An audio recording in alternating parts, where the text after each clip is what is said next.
All right, in this video, we're just going to look at Intertwine, and I'm going to show you how it works really quickly. So we're going to just quickly type in a word here. I'll just type in tangled. And what I can do with that, I'm just going to make it a little bit more bolder. Choose trade, Gothic, bold, condensed, that's great. And I'll make it just a little bit bigger here. And there we go. And now the other thing I'm going to do, and the way the way Intertwine works is that it will take two objects that are on top of each other, one in front, one in behind, and we'll be able to intertwine them in a sense that part of it will be in front and part will be in back, with two objects on top of each other. So let's play around. So normally what I see in my layer one here, what I'm going to do, I could use the pen tool, but I'm just going to use my brush tool or my pencil tool, which I enjoy using, and I'm just going to make a simple path and kind of play around with that there. Great. And what I'll do with my stroke, I'm going to make a larger stroke, and let me get this down a little bit bigger here, and I'm going to use a just an interesting profile there, the non-default one, but one just below it. And what I'll do is I'll change up the stroke color here, and I'll also change up the stroke color of the type, or sorry, the fill color of the type, and there I go. So right now we see in our layer panel, we see that these two things are there. The path is on top and tangled, the type is below. So what I can do now, I'm going to select both. So you do have to select both objects that you want to intertwine with each other. Object, intertwine, and make. That's great. So now what I could do is that I'm given the lasso tool to use. Now I can change the tool up in one other way, which is fine, but I just want to show you this way first. So with the lasso tool, what I'm going to do, I'm going to select an area here. So I'm going to make the type come in front of this stroke. So as I do that, I'm just going to click and drag.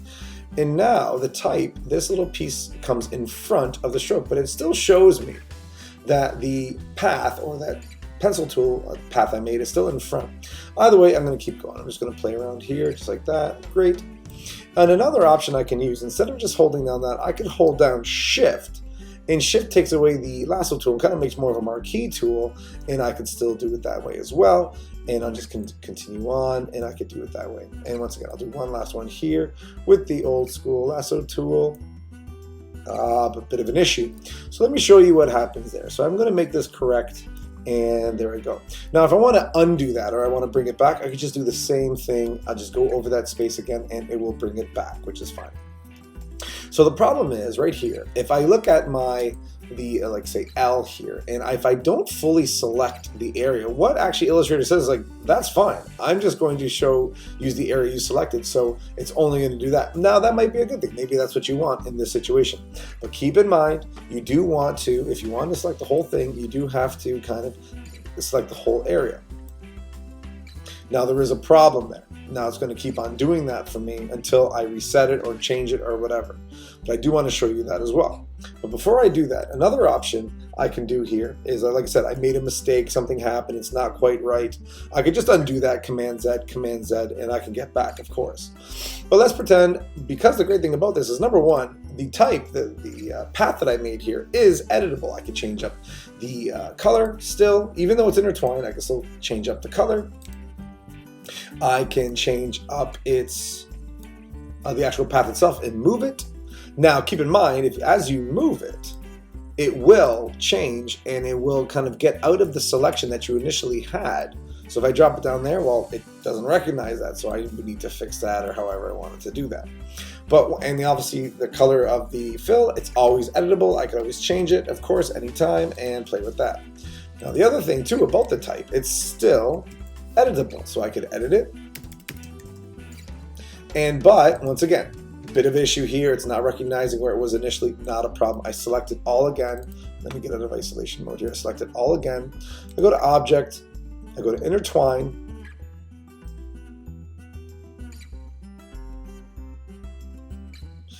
I go to Object, Intertwine, and now instead of making it again, I'm not making it because it's already been made. I'm just going to edit it, which I can edit and go back and edit, or of course I can Object, Intertwine, and I can release it. I do need to select it one more time. Object, Intertwine, and release. And now I'm starting over again, which is totally fine. So I can do that, and now because of that issue, I can simply make it again. I have the marquee tool, and I can do this again, which is totally fine. There we go. Bit of an issue there. Not what I wanted. Undo. Not a problem. There I go. I'm going to use my shift tool there, use my shift tool here, use the shift tool there, and that's great. So we could play around in that way, which is really great, nice and easy, nice and simple. Now another thing I could do is I could overlay some shapes. So I'm going to quickly do this. I'm going to make some larger strokes here too, so you can see what's going on. And I'll overlay a circle, change up the color, and I'll overlay a triangle. All right. Now what's happening here is instead of just having 2 shapes that are overlapped, I actually have 3 shapes that are overlapped. And the issue is that, well, Illustrator is not necessarily going to know which ones you want to bring to the front, which ones you want to bring to the back, or which areas of that. So I will select everything and go to Object and Intertwine again and Make. Now what I could do with that, I'm going to make a selection here. Now what I could tell as I hover over, what's going to happen is the stroke will highlight of the stroke that I want to bring to the front. So do I want the red stroke in front? Do I want the green stroke in front, or the blue stroke? So let's hover over. As I see, it got a little thicker. I just click on that, and now that's on top. Or if I do that again, if I want to bring the green to the front, well, now the green's in front. If I do that again, I can click on the red, hover over the red, and now the red's in front. So that's just another way to play around with multiple objects using Intertwine. So I hope that helps. And play around with Intertwine, a great way to play around with objects with front to back arranging, but inside of that object itself.